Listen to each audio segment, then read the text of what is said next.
మంచిర్యాల జిల్లా బెల్లంపల్లిలో టీఆర్ఎస్ జెండా పండుగ అట్టహాసంగా నిర్వహించారు. ఈ కార్యక్రమానికి హాజరైన పార్టీ అధ్యక్షురాలు కల్వకుంట్ల కవిత తెలంగాణ తల్లి విగ్రహానికి పూలమాల వేసి తెలంగాణ రక్షణ సేన జెండాను ఆవిష్కరించారు.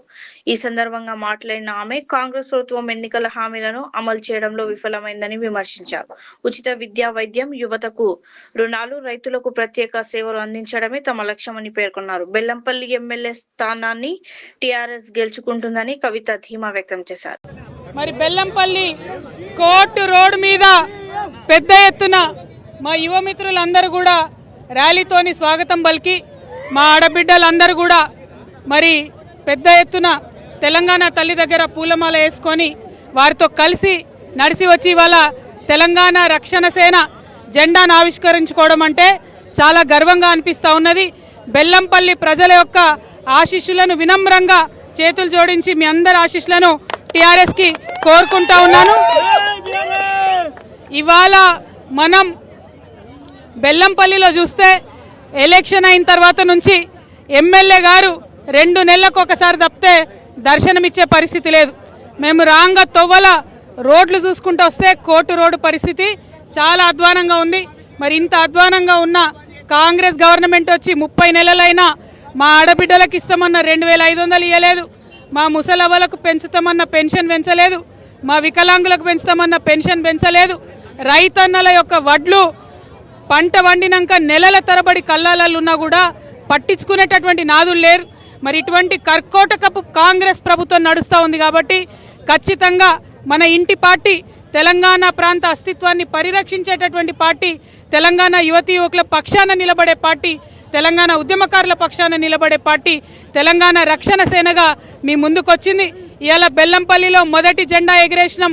కానీ వచ్చే ఎన్నికలలో ఇక్కడ నుండి ఖచ్చితంగా ఎమ్మెల్యే సీటు గెలుస్తాం టీఆర్ఎస్ పార్టీ నుంచి అని చెప్పి అందరికీ తెలియజేస్తూ మరి బెల్లంపల్లి ప్రజలు టీఆర్ఎస్ పార్టీని ఆశీర్వదించవలసిందిగా కోరుతున్నాను. జై తెలంగాణ, జై తెలంగాణ. ఈ కార్యక్రమాన్ని ఇంత విజయవంతంగా నిర్వహించినటువంటి తమ్ముడు సాజన్ గారిని, మౌనిక్ గారిని, అదేవిధంగా అన్న బోడ జనార్దన్ అన్న గారిని, రియాజ్ అహ్మద్ గారిని, బెల్లంపల్లి మా ఆడబిడ్డలందరినీ కూడా హృదయపూర్వకంగా ధన్యవాదాలు. జై తెలంగాణ. ఏం సంగతి? తెలంగాణ రాష్ట్ర సాధన ఉద్యమంలో మీరు ప్రముఖ పాత్ర వహించారు. అక్కడ 10 సంవత్సరాలు బీఆర్ఎస్ పార్టీలో పనిచేసారు. అప్పుడు జరిగిన ప్రభుత్వం, ఇప్పుడు జరుగుతున్న ప్రభుత్వం మీకు అనిపించే తేడాలు ఏంటి? అసలు పని జరిగిందా? మీరు ఇప్పుడు స్పెషల్గా ఒక పార్టీ పెట్టుకుని వస్తున్నారు. మీ ఎజెండా ఏంటిది? ప్రజలకు ఏ విధంగా మీరు మంచి చేయాలి? టీఆర్ఎస్ పార్టీ నుండి పాంచజన్యం అనేటటువంటి ఎజెండాను తీసుకున్నాం. ముఖ్యంగా 5 అంశాల మీద ఇప్పుడు కొట్లాడతాం. తర్వాత మేము అధికారంలోకి వచ్చినాక ఆ 5 అంశాల మీద ప్రజల పక్షాన నిలబడి పనిచేస్తాం. మొదటిది, ఇవాళ పేద మధ్యతరగతి ప్రజలందరూ కూడా పిల్లలకు స్కూల్ ఫీజులు కట్టలేక దారుణమైన పరిస్థితిలో ఉన్నారు. ఈ ప్రభుత్వాన్ని కోరినాం, మీరు ఫీజు నియంత్రణ చట్టం తేవాలని. కేవలం ఈ రాష్ట్రంలో ఒక టీఆర్ఎస్ పార్టీ మాత్రమే ఫీజు నియంత్రణ చట్టం తేవాలని ఉద్యమాలు చేసినాం, రౌండ్ టేబుల్ పెట్టినాం, అనేక సార్లు ప్రభుత్వాన్ని కోరినాం. అయినా కూడా ప్రభుత్వంలో కదలిక లేదు. అందుకే చెప్తున్నాం, తెలంగాణ ప్రజలకు ఉచిత విద్య రావాలి. అది ప్రైవేట్ స్కూల్ అయినా ప్రభుత్వ పాఠశాల అయినా మా తెలంగాణ బిడ్డల మీద ₹1 భారం లేకుండా ఉచిత విద్య రావాలి, ఉచిత వైద్యం అందాలి. ఎంత పెద్ద రోగమైనా, ఏ ప్రైవేట్ హాస్పిటల్ అయినా ఉచిత వైద్యం అందాలి. మా యువ మిత్రులు ఇంతమంది ఉన్నారు, పక్కనే సింగరేణి ఉన్నది.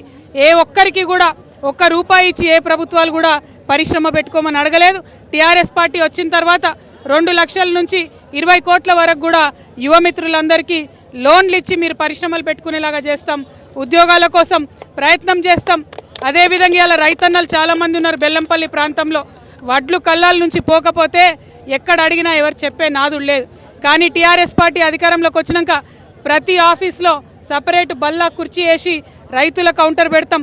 అది ఎంఆర్ఓ ఆఫీస్ కావచ్చు, కలెక్టర్ ఆఫీస్ కావచ్చు, ఏ ప్రభుత్వ ఆఫీస్ అయినా సరే వారికి అధికారం ఇస్తాం. అన్నిటికన్నా ముఖ్యంగా సామాజిక న్యాయాన్ని మా తొలిమెట్టుగా తీసుకొని ముందుకు వెళ్తా ఉన్నాం. తప్పకుండా సామాజిక న్యాయ తెలంగాణ సాధించడానికి ముందుకెళ్తాం. Thank you. జై తెలంగాణ, జై తెలంగాణ.